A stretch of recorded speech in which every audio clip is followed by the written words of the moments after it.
Guten Morgen zusammen und liebe Teilnehmer. Wir warten noch, bis sich die letzten Personen einloggen. Ich begrüße Sie aber alle schon mal herzlich zu diesem Webinar heute zu PFAS in Textilien. Von meiner Seite ein paar Informationen. Ich bin die Alina, ich arbeite bei Testex im Group Marketing und einfach von mir Support eher im Hintergrund. Falls irgendwelche Probleme auftauchen, könnt ihr mir gerne direkt eine Nachricht schicken. Einfach zur kurzen Info, dieses Webinar wird aufgezeichnet und wir werden die Aufzeichnung im Nachgang dann auch teilen. Und wenn irgendwelche Fragen dann auch an die Referentinnen und Referenten aufkommen, dürfen die sehr gerne im Chat gestellt werden oder dann auch am Ende direkt. Und daher übergebe ich jetzt das Wort an die Elena, die Sie jetzt informiert, was sie die nächste Stunde erwartet. Viel Vergnügen. Guten Morgen von unserer Seite. Herzlich willkommen zum Webinar. PFAS in Textilien vom olympischen Skandal zur Realität in der Lieferkette. Wir sind heute hier, ich als die Elena Winkler. Ich mache die Marktentwicklung für den Testex Zürich Standort. Und dann bin ich hier mit meiner Kollegin Mary Rose und mit dem Stefan von BAF Switzerland. Wir haben einige Kunden im Webinar, das heißt, die Testex ist wohl bekannt. Wir sind ein Schweizer Textilprüfinstitut und weltweit aufgestellt. Wir sind ein unabhängiger und vertrauenswürdiger Partner und Teil des Ökotex-Netzwerkes.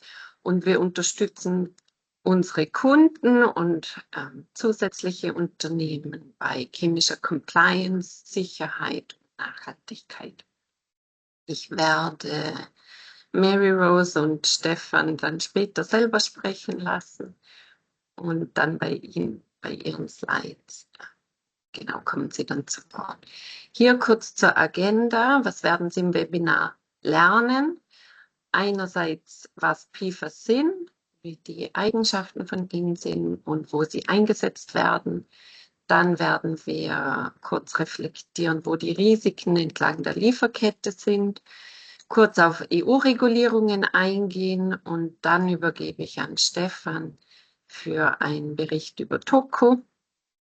Und danach kommt die Mary Rose für proaktives PFAS-Risikomanagement und wie wir als Testex mit dem Ökotex-Passport, aber auch eigenen PFAS-Angeboten unterstützen können. Und am Schluss gibt es wie immer eine Q&A und wir ermutigen aber auch, dass man jederzeit in der Chatbox Fragen stellen kann, schon während dem Webinar.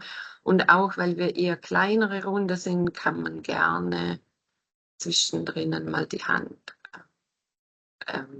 aufzeigen und Fragen auch während dem Webinar stellen.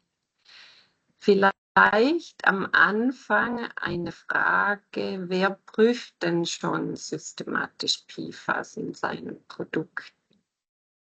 Wenn das jemand macht, dann können Sie gerne in der Chatbox antworten. Also entweder werden PFAS systematisch in den Produkten getestet und es gibt schon eine Strategie oder man hat die Lieferkette auch schon ein bisschen durchforscht. Das wäre für uns interessant, ob es da schon mögliche Ansätze gibt. Genau, da sehe ich Leute am Tippen, da warten wir kurz. Wenn ich sehe, gehe ich dann da. Gut, dann kommen wir zu unserem Starter. Also erstmal wurden bei den Olympischen Winterspielen 2026 Athleten disqualifiziert. Und zwar nicht wegen Doping, sondern weil auf ihren Skiern und beziehungsweise auf den Snowboards PFAS-haltige Fluorwachse nachgewiesen wurden. Und obwohl diese Wachse wegen ihrer Umwelt- und Gesundheitsrisiken eigentlich verboten sind, gelangen sie doch in die Lieferketten und über Verwechslungen auch auf Sportgeräte. Der Fall zeigt, wie schwierig es ist, dass PFAS vollständig aus der Lieferkette eliminiert werden. Und ich habe im Voraus kurz mit Stefan gesprochen, weil er gemeint hat, er könnte dazu Näheres erzählen, wie das entdeckt wurde und wie es gemessen wurde. Bitte, Stefan. Ja, hallo, guten Morgen. Auch von meiner Seite aus.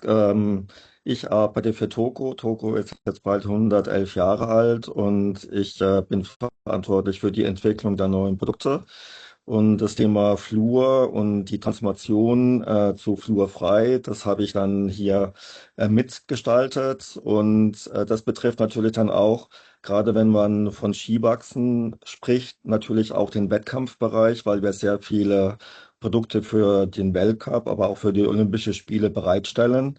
Und gerade im Wettkampf ist es natürlich wichtig, dass alles fair zugeht. Und ob jetzt jemand auf seinem Skibelag ein Fluormolekül drauf hat oder nicht, das sieht man ja optisch nicht. Also wurden in den letzten Jahren Analysemöglichkeiten entwickelt, um natürlich dann zu testen, ob der Athlet bzw. die Servicemänner Fluor verwendet haben oder nicht. Und das passiert seit 2024 in der FIS, das heißt alles, was Weltcup betrifft. Und das erste Mal jetzt seit 2026 bei den Olympischen Spielen ist fluorfrei Pflicht. Und das wird mit einem Infrarot-Messgerät wie gesagt, kontaktlos gemessen. Das ist wichtig. Also man darf da jetzt nicht mit Messgeräten auf den Belag drauf, weil die Belege sind sehr hochwertig präpariert und ein Fingerabdruck hat schon Auswirkungen. Deswegen wird das alles kontaktlos gemessen mit Infrarot und zwar vor dem Wettkampf. Das heißt, beim Langlauf oder Biathlon werden die Skier vor dem Wettkampf, eine halbe Stunde vor Rennbeginn, werden die abgegeben und werden dann gemessen, werden anschließend von dem Personal am Start abgestellt und der Athlet nimmt seine Ski und läuft dann damit los, nachdem der Ski fluorfrei getestet worden ist. Nun kommt es immer mal wieder vor, dass dann doch Fluor gemessen worden ist auf dem Belag und dann werden diese Personen oder die Athleten dann disqualifiziert. Dafür gibt es aber dann unterschiedliche Gründe. Bei den Olympischen Spielen ist es zum Beispiel vorgekommen, dass dann die Servicemänner in ihren Wachsportfolio immer noch Fluorprodukte drin stehen haben, die sie dann wahrscheinlich aus Versehen eingesetzt haben, war vielleicht auch Unwissenheit. Aber was man nicht, was man berücksichtigen muss, ist die Kreuzkontamination. Das heißt, auch wenn ich fluorfreie Wachse verwende, aber ich habe eine Bürste, die ich jahrelang mit Fluor benutzt habe, übertrage ich diese Moleküle auf den Belag und das kann ich durch diese Analyse dann messen und dann wird dieser Athlet oder dieser Ski dann einfach disqualifiziert. Und es ist jetzt bei den Olympischen Spielen jetzt nicht oft, aber ein paar Mal vorgekommen und dann werden natürlich dann die Athleten disqualifiziert. Das hat eine Medienwirksamkeit. Es ist schade für die Athleten, die ja 4 Jahre lang darauf hin trainiert haben und dann kurz vorm Rennen dann disqualifiziert werden. Danke. Danke, Stefan. Gibt es noch was weiteres von deiner Seite? Wolltest du noch was sagen? Die Regulierung, das betrifft jetzt in erster Linie natürlich Wettkämpfe, aber es ist von der FIS auch auf diese Public-Rennen zum Beispiel ausgedehnt. Wenn ich zum Beispiel an den Engadin-Marathon nehme, das ist ja ein Jedermannlauf, dann darf ich dort auch keine Flurverbindungen als Privatperson einsetzen. Da werden dann zufallsmäßig dann Läufer rausgeholt, dann wird mal der Ski gemessen. Und im ersten Jahr sind da sehr viele durchgefallen. Ich meine, wenn da 15.000 Starter sind, wie groß ist die Wahrscheinlichkeit, dass ich dann getestet werde, ist sehr gering. Das haben halt viele gedacht, aber nichtsdestotrotz, die werden rausgezogen und dann disqualifiziert. Betrifft aber diese Regelung betrifft nicht den generellen privaten Bereich. Das heißt, im Privaten, wenn ich zu Hause Fluorprodukte habe, darf ich die noch einsetzen. Also nicht nur Wachse, sondern zum Beispiel auch Imprägniermittel darf ich weiterhin einsetzen, privat, allerdings nicht unter der Schirmherrschaft von FIS oder von Olympischen Spielen, beziehungsweise was dann zukünftig vielleicht auch noch verboten wird. Spannend, danke. Sehr spannend, die Insights von deiner Seite. Dann gehen wir, das passt gerade gut zur nächsten Folie, um gemeinsam ein bisschen zu reflektieren, wo PFAS überall eingesetzt werden, beziehungsweise am Anfang, was genau sind PFAS. Das haben einige wahrscheinlich schon gehört. PFAS sind eine große Gruppe von über 10.000 künstlich hergestellten Chemikalien. Und das Besondere an ihnen ist, dass sie so stabile Verbindungen haben, dass sie einzigartige Eigenschaften haben wie Wasserabweisung, Ölabweisung und Schmutzabweisung.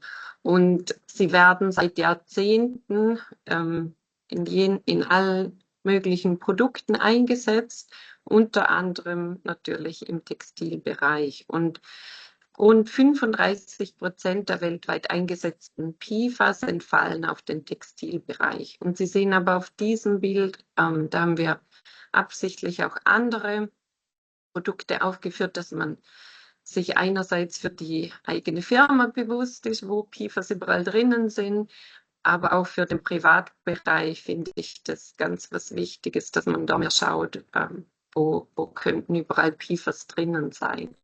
Weil PFAS akkumulieren sich im Körper und führen dann zu all möglichen Krankheiten. Ich glaube, Stefan, du hast auch gesagt, dass es auf der Welt keinen Quadratmeter mehr gibt, der nicht PFAS verseucht ist. Genau, also die PFAS-Verbindungen, die wurden in den letzten 60 Jahren sehr vielfältig eingesetzt. Viele auch als Releaser-Verbindungen, gerade bei Spritzgussverfahren von Polstermöbel. Und wenn ich jetzt einen Autositz habe und setze mich drauf und das sind auf der Oberfläche noch Fluorverbindungen und dann klopft man ein bisschen drauf und dann fliegen die Moleküle in die Natur. Und man findet selbst bei den Eisbären in der Arktis, findet man im Blut Fluorverbindungen und die leben ja nun mal mehr oder weniger nur im Eis, weit weg von der Zivilisation. Und trotzdem kann man bei ihnen dann auch Fluorverbindungen im Blut feststellen. Und wenn diese Verbindungen, weil das sind auch, man sagt zu denen auch Forever Chemicals, das heißt, die haben eine extrem lange Haltbarkeit, bevor die in der Natur dann zerstört oder abgebaut werden. Da spricht man von mehreren tausend Jahren. Und das hat zur Folge, dass natürlich auch diese Verbindungen akkumuliert werden in Lebewesen. Wenn man sich vorstellt, das kommt ins Wasser, dann irgendein kleiner Fisch schnappt die auf, ein größerer Fisch frisst den kleinen Fisch und wir angeln wieder den größeren Fisch und essen den, dann kriegen wir das so auch bei uns in die Nahrungskette rein oder auch über Produkte auf der Wiese, in den Alpen hat man Fluor festgestellt, durch Imprägniermittel, durch Löschwasser. Das heißt, der Eintrag in den letzten 40 Jahren war massiv und deswegen sagt man, dass es fast keinen Quadratmeter gibt auf der Erde, der nicht Fluorprodukte enthält. Danke. Also muss auf jeden Fall was getan werden. Hier kurz noch, warum der Ausstieg wichtig ist. Also wir haben das jetzt erwähnt, aber hier noch mögliche Krankheiten, mögliche Krebsarten, aber auch Leberschäden, niedrige Fruchtbarkeit. Ich kann vielleicht noch kurz was dazu sagen. Gerade im Skiwachsbereich, die Servicemänner im Weltcup, die haben ja früher extrem viel mit diesen Fluorverbindungen gearbeitet und da geht es wirklich darum, das sind Fluorprodukte, die sind zu 100% bestehen die aus Fluorverbindungen, Fluorcarbonverbindungen. Und man weiß ja, beim Skiwachsen, dann nimmt man gerne mal ein Bügeleisen. Das erhitzt sich dann gerne auch mal im Weltcup bis 230, 250 Grad, um dann die beste Performance bei der Präparation des Skibelages dann zu erzielen. Und diese Verbindungen verdampfen dann auch. Und früher war man da gedankenlos und die Servicemänner haben einfach diese Moleküle auch inhaliert und haben sich dann im Körper abgelagert. Und selbst jetzt 10 Jahre oder längere Zeit, nachdem sie sich geschützt haben oder aufgehört haben, findet man heute immer noch diese Fluorverbindungen im Blut. Das heißt, man kann diese Sachen, kriegt man ganz schwer aus dem Organismus wieder raus. Und dadurch sind sie auch so gefährlich, weil sie, also man vermutet mannigfaltige Erkrankungsmöglichkeiten oder Einflussmöglichkeiten auf den menschlichen Organismus. Danke für die zusätzliche Information. Dann gehe ich hier kurz auf Regulatorien ein. Wie verändern sich die Vorschriften in Europa? Und Sie sehen hier auf der linken Seite, dass der Fokus von einzelnen Substanzen auf jeden Fall hingeht zu PFAS als Gruppe. Früher haben sich die Behörden vor allem auf einige bekannte PFAS wie PFOS oder PFOA konzentriert. Und diese Stoffe sind aber inzwischen im Rahmen der POP oder POP-Verordnung weitgehend verboten und streng beschränkt. Und vor kurzem wurde zudem PFHXS in diese Liste aufgenommen. Der nächste Schritt betrifft dann PFHXA und verwandte Stoffe. Das ist eine Gruppe kurzkettiger PFAS, die häufig als Ersatzstoffe eingesetzt wurden. Und zusätzlich zu den EU-weiten Regulierungen gehen jetzt einige Länder weiter. Und Frankreich hat seit diesem Jahr, ab Januar 2026, in Bekleidungstextilien, die PFAS in Bekleidungstextilien und Schuhen beschränkt. Und hier gelten Grenzwerte, die Sie hier aufgelistet sehen. Und dann gibt es noch Dänemark und da gibt es ein Verbot ab Juli 2026 und da sind auch die Grenzwerte für Sie hier aufgelistet. Also die Botschaft ist eindeutig, PFAS-haltige Textilien und Schuhe unterliegen einer deutlich strengeren Regulierung mit sehr niedrigen Grenzwerten und einer konsequenten Durchsetzung. Und es reicht für Markenhändler und Hersteller nicht mehr aus, heute konform zu sein, weil also man muss eine PFAS-Strategie aufsetzen, eine allgemeine auch Chemikalienstrategie, weil die zukünftigen regulatorischen Entwicklungen dazu das zeigen, dass es immer strenger wird und dass es immer mehr zur Gruppe und zu strengeren Verboten geht, die nicht nur einzelne Substanzen betreffen. Ich habe noch ein bisschen mit unserem Labor gesprochen und also es gibt in der EU auch Vorbereitungen, dass man dann das französische Gesetz auf die ganze EU ausweitet. Und das wäre dann hin zu weitgehender Beschränkung nahezu aller PFAS. Und wann dabei ein Inkrafttreten angedacht wird, das ist alles noch offen. Da werden Übergangsfristen und auch Ausnahmen diskutiert. Das wissen vielleicht einige von Ihnen auch, der BSA-Bereich, Arbeitsschutzbekleidung, dürfen PFAS nach wie vor eingesetzt werden für den Schutz vom Menschen. Und noch ganz zum Abschluss hier erwähnt ist, dass im August für ein Gesetz für Lebensmittelverpackungen in Kraft tritt. Also dieses Gesetz gilt dann für Verpackungen, die für den Lebensmittelbereich bestimmt sind, wo wo Verpackung und Lebensmittel in Berührung kommen, zum Beispiel Papier- oder Kunststoffverpackungen. Das dürfte ab dem 12. August sein und da dürfen diese Verpackungen nur noch in den Verkehr gebracht werden, wenn bestimmte Grenzwerte eingehalten werden. Das heißt, kurz zusammengefasst, jetzt für Sie ist relevant, nicht alle PFAS sind reguliert.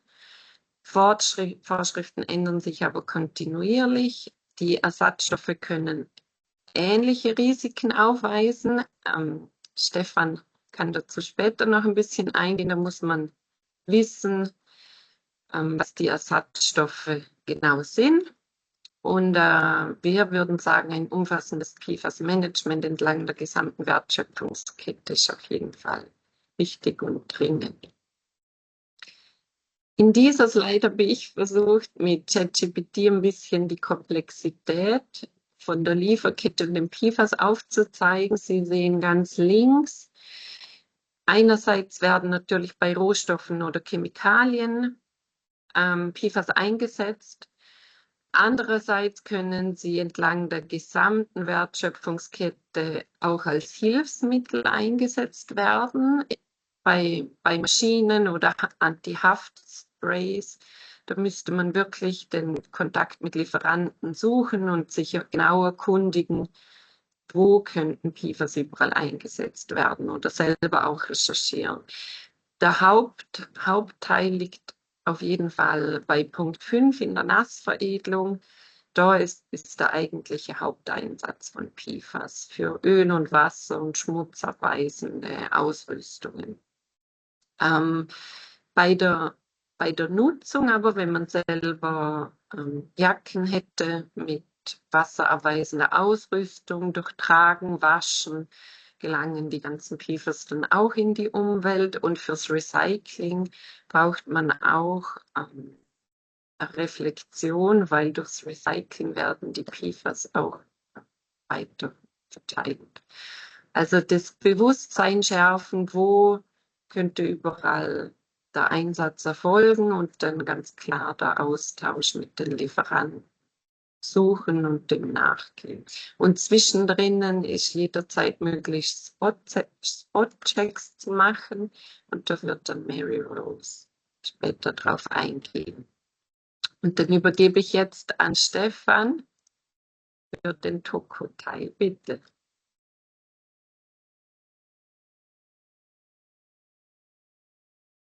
Sorry, Stefan, du bist noch lautlos. Genau, jetzt bin ich wieder da. Ich berichte jetzt kurz mal, wie wir die Transformation bewerkstelligt haben und was man dann auch dabei entdeckt und wie unerwartet eigentlich dann auch die Ersatzstoffe sind. Also wie Elena schon gesagt hatte, Fluorverbindungen haben ganz besondere Eigenschaften, auch in Bezug auf das Gleiten auf Schnee. Und zwar ist es zum einen auch der geringste Reibungswiderstand, Fluorverbindungen, aber Öl, Wasser und Schmutz, speziell schmutzabweisend, das ist ganz wichtig, auch im Skisport.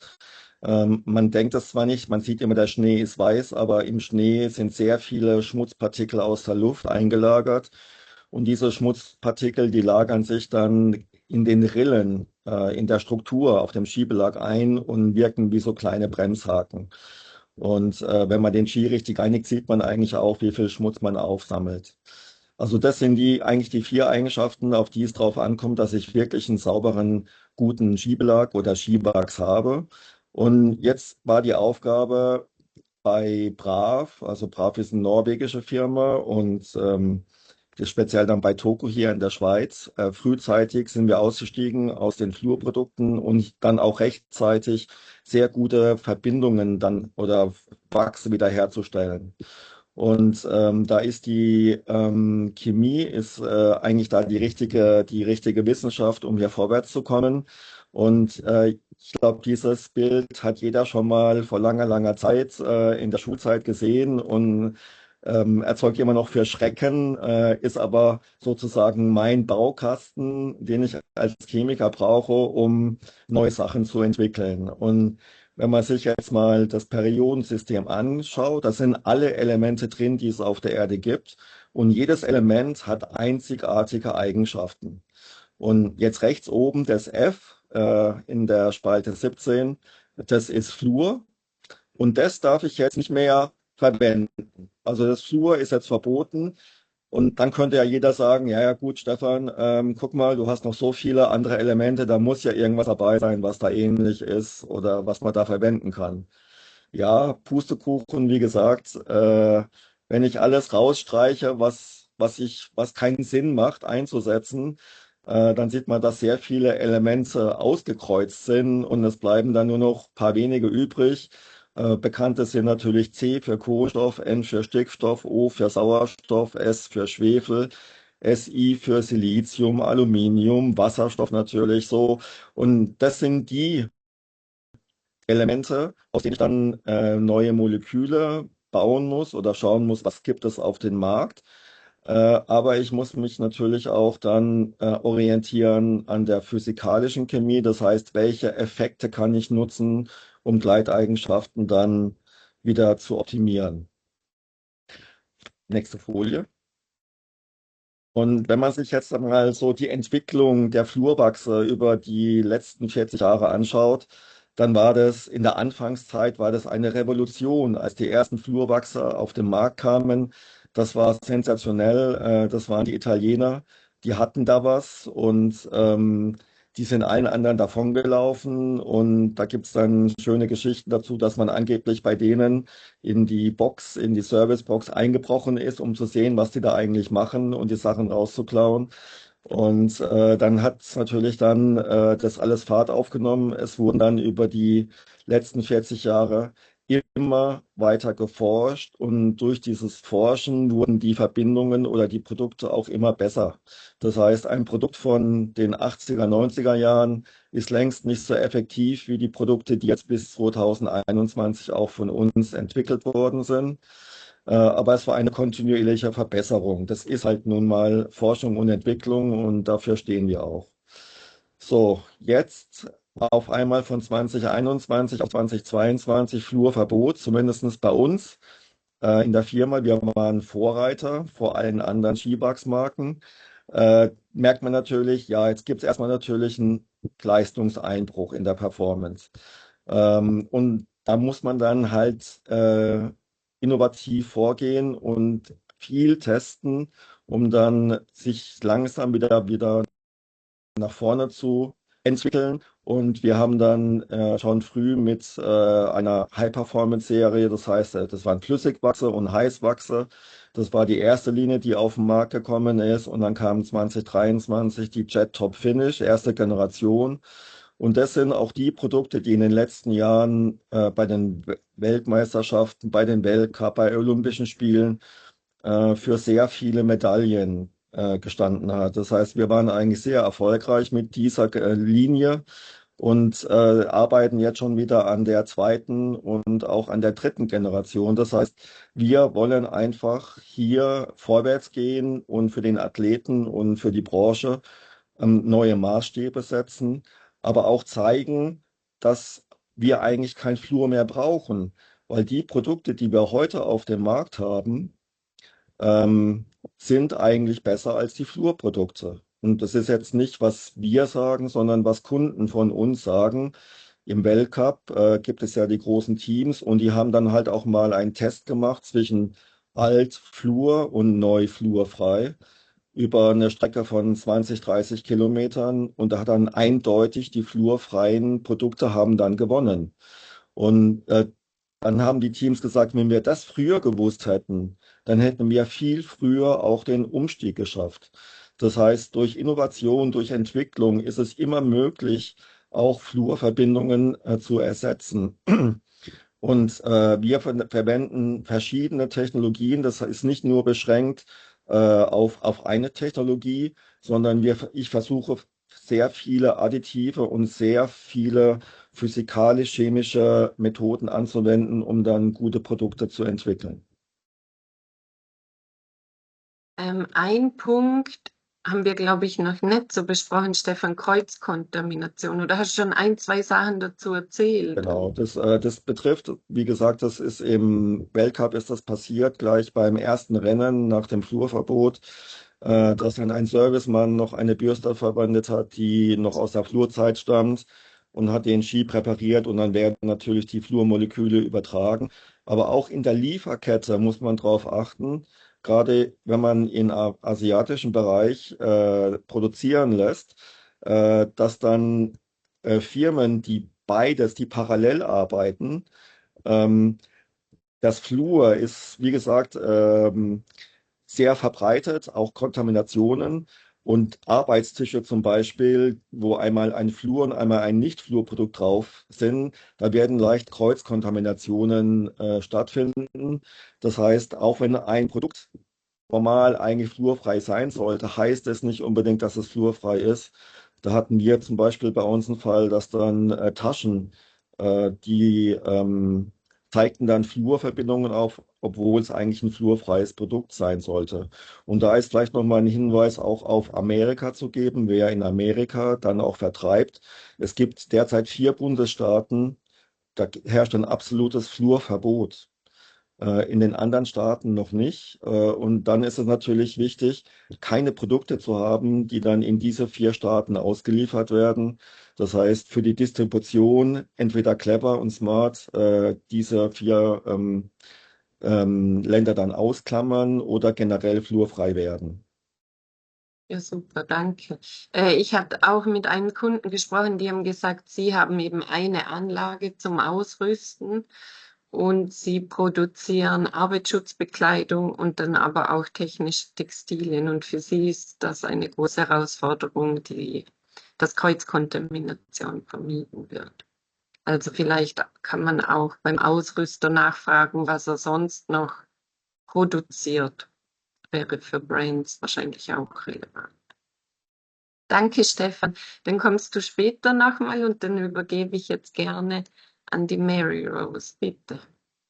Guten Morgen zusammen, auch von meiner Seite. Kurz zu meiner Person. Ich arbeite bei Testix als Product Managerin und bin für die Produktzertifizierung gemäß Ökotex Ecopassport zuständig. Genau.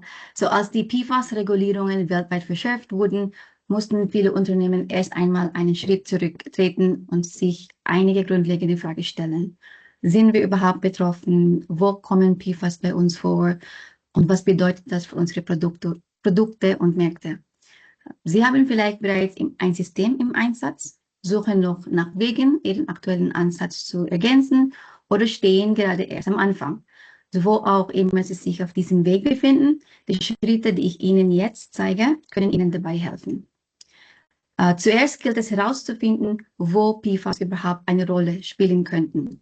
Besonders im Fokus stehen dabei Produkte wie wasserabweisende Ausrüstungen, technische Textilien oder beschichtete Materialien. Mit den richtigen Prüfmethoden lässt sich schnell ein erstes Bild gewinnen. Im nächsten Schritt geht es darum, die Auswirkungen besser einzuordnen. Wo liegen die Risiken? Welche Produkte, Prozesse oder Lieferanten sind betroffen? Hier lohnt sich ein genauer Blick auf die gesamte Lieferkette. Auf Basis dieser Erkenntnisse können gezielt Maßnahmen umgesetzt werden, zum Beispiel PFAS schrittweise ersetzen, Alternativen bewerten und die Transparenz innerhalb der Lieferkette weiter verbessern. So, kurz gesagt, mit diesen 3 praktischen Schritten wird aus einer komplexen Herausforderung ein strukturierter, gut beherrschbarer Prozess. Schauen wir uns jetzt den ersten Schritt genauer an, so die Prüfung. Diese Folie zeigt Ihnen die wichtigsten PFAS-Testmethoden, die heute für die regulatorische Compliance in der Textilbranche eingesetzt werden. Beginnen wir mit der ersten, so die Gesamtfluorbestimmung, kurz DF. Kannst du klicken, Lena? Genau, so der Fluorgehalt wird per Ionenchromatographie gemessen. TF zeigt Ihnen, ob überhaupt fluorierte Substanzen vorhanden sind, schon auf Milligramm pro Kilogramm Niveau. Dies ist ein starkes Screening-Tool, das gut zu Ökotex passt und zu nationalen Vorgaben wie in Frankreich und Dänemark. Was TF Ihnen aber nicht verrät, welche spezifischen PFAS es genau sind und ob Grenzwerte überschritten werden. Genau dafür brauchen wir die zweite Methode, die EN 17681-1 aus 2025. Dieses LC-MS-MS-Verfahren kann regulierte PFAS im niedrigen Parts per Billion Bereich messen. Diese Methode brauchen Sie, um konkret die Einhaltung von EUPOP oder REACH-Vorgaben nachzuweisen. Kurz gesagt, TF gibt Ihnen ein grobes Ja oder Nein. Die gezielte Analyse sagt Ihnen exakt, was drin ist und ob es die Grenzwerte einhält. Bei Testex sind beide Methoden vollständig in unsere Ökotex-Prüfabläufe integriert. Aber reicht das für die Zukunft? Diese Methoden decken die heutigen Vorschriften ab, doch die Gesetzgebung entwickelt sich weiter und deckt bisher nur einen Bruchteil aller PFAS ab. Die Frage ist also, Wie erkenne ich frühzeitig, was über die aktuellen Listen hinausgeht? Und die Antwort ist unser neues nicht zielgerichtetes Screening. Die LCHRMS-Analyse funktioniert anders. So statt einer festen Liste screenen wir mit hochauflösender Massenspektrometrie in einem Durchlauf breit nach tausenden PFAS-Signalen.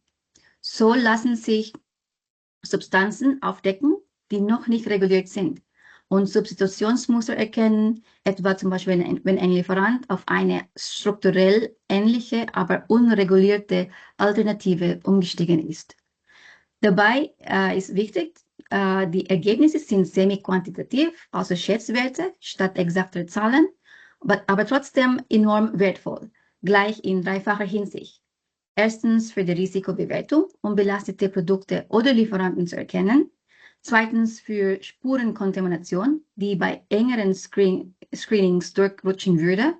Und drittens für mehr Transparenz gegenüber Lieferanten auf Basis echter Daten statt Vermutungen. Nun kommen wir zum dritten praktischen Schritt, den ich bereits vorgestellt habe, Maßnahmen ergreifen. Lassen Sie mich kurz erklären, wie der Oeko-Tex EcoPassport der Textil- und Lederindustrie dabei hilft, bessere Alternativen zu finden. Die Oeko-Tex-Zertifizierung bewertet Chemikalien, bevor diese in der Textil- und Lederindustrie eingesetzt werden. Die Grundlage bildet ein dreistufiger Verifizierungsprozess. Der erste Schritt ist das Cast-Nummer-Screening. Also die Inhaltsstoffe eines Produkts, des chemischen Produkts, werden mit den Oeko-Tex RSL und MRSL-Listen abgeglichen. So wird festgestellt, ob bedenkliche oder eingeschränkte Substanzen absichtlich verwendet wurden. Im zweiten Schritt werden die Chemikalien im Labor analysiert. So kann überprüft werden, ob regulierte oder eingeschränkte Substanzen enthalten sind, egal ob sie absichtlich eingesetzt wurden oder unbeabsichtigt vorhanden sind. Der dritte Schritt umfasst Self-Assessment und Audit. Dabei werden zusätzliche Aspekte wie Produktverantwortung, Umweltmanagement und Arbeitsbedingungen bewertet. So entsteht ein umfassender Blick auf das Produkt und das Unternehmen dahinter.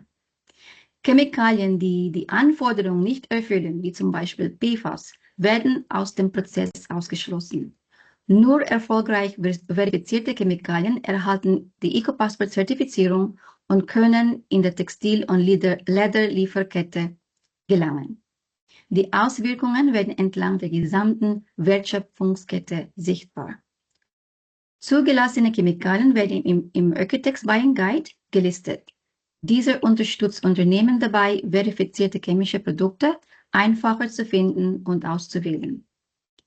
Die Zertifizierung ist kein einmaliger Vorgang. Durch regelmäßige Überprüfungen wird eine kontinuierliche Weiterentwicklung und Überwachung des Chemikalienmanagements sichergestellt. Zusammengefasst verbindet Oeko-Tex EcoPassport die Verifizierung von Chemikalien mit verantwortungsvollen Produktionsprozessen und schafft Transparenz entlang der gesamten Lieferkette. Mary Rose, hier eine kurze Frage. Das bedeutet, wenn in der Lieferkette von einem Standort 100 Kunden PFAS eingesetzt werden, die können keinen EcoPassport erhalten, korrekt? Umgekehrt. Also zuerst kommt das EcoPassport, das ist ja für die Input-Chemikalien. Und die Chemikalien, welche dann für die Herstellung von Textilien verwendet werden, können dann zertifiziert werden gemäß EcoPassport. Aber es können keine PFAS-Chemikalien ein EcoPassport erhalten. Genau. So, oder? Ja. Ja. Bitte, diese Folie. Okay. So, jetzt haben Sie die 3 PFAS-Prüfmethoden kennengelernt und wissen, wie das Oeko-Tex EcoPassport-Zertifizierungssystem funktioniert. Die eigentliche Frage ist, wie setzen Sie das praktisch um? Das hängt ganz davon ab, wo Sie gerade stehen, denn nicht jeder Kunde hat die gleichen Bedürfnisse. Jede Methode können wir auch einzeln anbieten. Gesamtfluor, gezielte PFAS-Analyse oder die nicht gezielte PFAS-Analyse. Das passt gut, wenn Sie eine konkrete Frage haben, zum Beispiel für die eingeschränkte Substanzenliste eines Händlers oder einen einzelnen Nachtest. Dann gibt es unsere PFAS Regulatory Suite. Sie kombiniert Gesamtfluor und gezielte Analyse und unterstützt Sie dabei, aktuellen Vorschriften einzuhalten. In der EU, in Frankreich, Dänemark, aber auch in den USA und Kanada. Dies ist ideal für globale Marken und Exporteure mit dem Ziel rechtssichere Compliance. Wer noch weiter gehen möchte, greift zur PFAS 360° Safety Suite. Sie vereint alle 3 Methoden und gibt Ihnen den vollen Überblick, auch über Substanzen, die heute noch gar nicht reguliert sind. Hier stehen Risikominimierung und Transparenz im Vordergrund. Es gibt also nicht die eine Lösung für alle, sondern einen flexiblen Einsatz passend zu Ihrem Ziel, eine konkrete Frage, Compliance oder langfristiges Risikomanagement. Wenn Sie unsicher sind, was zu Ihnen passt, sprechen Sie uns einfach an und beide Suiten qualifizieren sich übrigens für unsere PFAS-Tested Label. Jetzt übergebe ich Herrn Stefan, der uns Einblicke gibt, wie Sie erfolgreich Ihre Produkte innoviert haben. Danke. Auch hier nochmal 2 Beispiele von Seiten Toco. Und das Beispiel habe ich ja vorhin schon mal aufgegriffen. Also links ist dieses Fluor Helix Produkt, 100% Fluor, was Marktführer war im Weltcup. Und da haben wir dann innerhalb von 3 Jahren, das heißt von der ersten Idee bis dann das Produkt auf den Markt kam, braucht man ungefähr 3 Jahre. Wir testen typischerweise unsere Produkte erst im Weltcup, bevor wir sie dann praktisch auch für jedermann zur Verfügung stellen. Weil wenn im Weltcup Produkte funktionieren, dann werden sie auch beim Verbraucher gut ankommen. Das heißt, das gesamte Toco-Sortiment ist umgestellt von Fluor auf fluorfrei. Und Toco ist nicht nur Skiwachs, sondern wir haben auch noch eine Careline. Das ist auch der Ursprung der Firma in 1916. Das erste Produkt, was die Firma hatte, war eine Schuhwachs. Und das hat sich auch im Prinzip durch die ganzen 111 Jahre jetzt durchgezogen. Die Careline, und dann gehen wir auf die zweite Folie. Und da haben wir zum Beispiel ein Produkt, ein Imprägniermittel, was früher natürlich auch mit Fluor Rohstoffen dann produziert worden ist. Und das wurde auch umgestellt. Und inzwischen haben wir das so optimiert, dass wir da auch Stiftung Warentest in Deutschland Sieger waren, beziehungsweise Schweiz Kassensturz 2025. Und dieses Produkt ist dann auch nochmal Ökotexer Ecopassport getestet worden. Und auch diese Zertifizierung wird in Zukunft immer wichtiger, gerade auch in Bezug auf die EMPCO-Regulierung, das heißt die Empowerment of Consumers, dass ich praktisch keine Werbeaussagen auf meinem Produkt haben darf, die nicht nachweisbar sind. Das heißt, wenn wir da jetzt draufschreiben, fluorfrei, dann muss das auch getestet werden. Und das passiert ja genau hier bei Testtext mit dem Ökotex Ecopassport. Da werden genau nach diesen Substanzen gescreent. Und das ist natürlich wichtig auch dann für die Vermarktung, dass ich das dann auch richtig vermarkten kann und dass der Konsument dann auch weiß, wenn er dieses Produkt kauft, dann ist es zertifiziert und hat genau die Eigenschaften, die es dann auch durch die Vermarktung verspricht. Danke, Stefan. Als Info noch, jeder Eco-Passport kann dann, oder jedes Produkt hat dann, das zertifiziert ist, hat dann einen eigenen ID, eine Zertifikatsnummer und da kann der Endkonsument dann auch mit dem Ökotex Label-Check nachsehen, ob das stimmt, dass das Produkt zertifiziert ist. Danke, Stefan. Du stehst für Fragen dann später auch noch einmal zur Verfügung. Und dann kommen wir eigentlich schon fast an den Schluss. Hier sehen Sie noch einmal, was wir raten würden. Erstens verstehen und identifizieren. Also arbeiten Sie mit Materialien, die PFAS enthalten könnten. Könnten in Ihrer Lieferkette PFAS irgendwo eingesetzt werden. Und dann gehen Sie am besten in den Austausch und ins Vermeiden von den PFAS, Alternativen einsetzen und vor allem mit der Lieferkette Gespräche führen und Tests machen. Spot-Tests sind da jederzeit möglich. Dann geht es eben ums Steuern und Zusammenarbeiten, ums Testen und Prüfen, Überwachen und Verbessern und dann am Schluss auch das Kommunizieren, was Sie an Bemühungen gemacht haben oder geleistet haben. Und da wäre das Testex PFAS Tested Labels eine gute Möglichkeit. Damit können wir getestete Produkte mit als Logo und als Hangtag ausweisen. So sehen Sie Ihre Kunden dann direkt, dass das auch verifiziert wurde. Genau, damit wären wir schon bei der letzten Slide und ich würde es öffnen für Fragen. Ich kenne einige von den Teilnehmern. Also wenn hier konkrete Fragen sind, dann bitte gerne melden. Oder Tipps benötigt werden.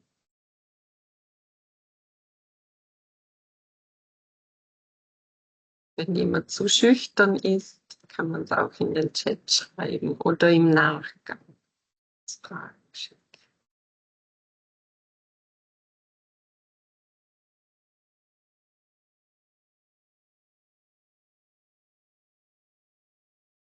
Ich zeige hier noch meine Kontaktdetails.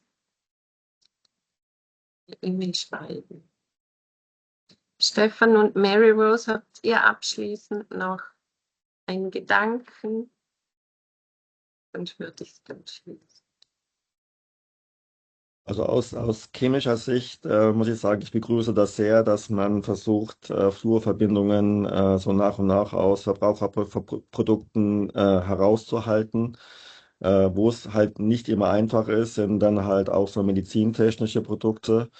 Und ich glaube, es wird auch so angedacht, dass es dann für verschiedene Branchen verschiedene Übergangsfristen gibt, bis sie dann fluorfrei sein müssen. Und das kann dann irgendwas zwischen 12, 18 Monaten sein, bis dann bei wirklich relevanten medizintechnischen Produkten bis zu 10 Jahren. Das zeigt dann auch, wie schwierig es dann teilweise ist, Fluor zu ersetzen. Im Skiwachsbereich, kein Mensch braucht Fluor im Skiwachsbereich. Das ist wirklich, da geht es wirklich nur um die Performance, Leistungsfähigkeit. Aber generell braucht man es eigentlich nicht. In anderen Bereichen ist es zwingend notwendig. Und ich begrüße das sehr, dass man in diese Richtung geht. Ja, danke. Das sind, glaube ich, gute Abschlussworte. Da sind wir auch sehr dafür und begrüßen, dass da mehr vorgegangen wird. Wenn es jetzt wirklich keine Fragen mehr gibt, dann verabschiede ich mich herzlich und freue mich natürlich im Nachhinein